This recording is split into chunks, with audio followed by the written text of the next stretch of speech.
هاي قصة الغيرة العراقية الحقيقية اللي ما تموت، ويقولون دجلة تعب، بس دجلة ما يموت ويا هيج زلم. اللي ما عنده غيرة على مايه وبستانه وسماه ما عنده غيرة على بيته. اليوم حيدر الأقرع انطانا درس بحب العراق. ضروري تشوفون هذا الفيديو للنهاية، بس بالبداية اضغط عزات تلقونه جوا صورتي وسوي القلب أحمر. طبعا اليوم راح اطلق سراح 25,000 سمكة بنهر دجلة، وهذا احنا اقل شيء نقدمه لبلدنا العراق، وهذا اقل شيء احنا نقدمه. السلام عليكم. اليوم راح تسوق الغزيل، جبت 262 زوج بط راح اذبه بنهر دجلة. حسين شكرا من عندنا والله.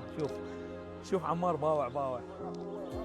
صراحة المبادرة هاي كلش حلوة وتسوى ملايين المشاهدات، ولازم كل الوطن العربي يشوفها. فشارك الفيديو. اسمعوا لي الجوائز اللي بطاقة منصور سامي. اذا طلع لك اس وبيت تربح سيارة وبيت، واذا طلع لك اس سيارة، واذا طلعت لك كلمة منصور فراح تربح جكسارة 2025، واذا طلعت لك كلمة موبايل راح تربح موبايل. واحد مصداقية.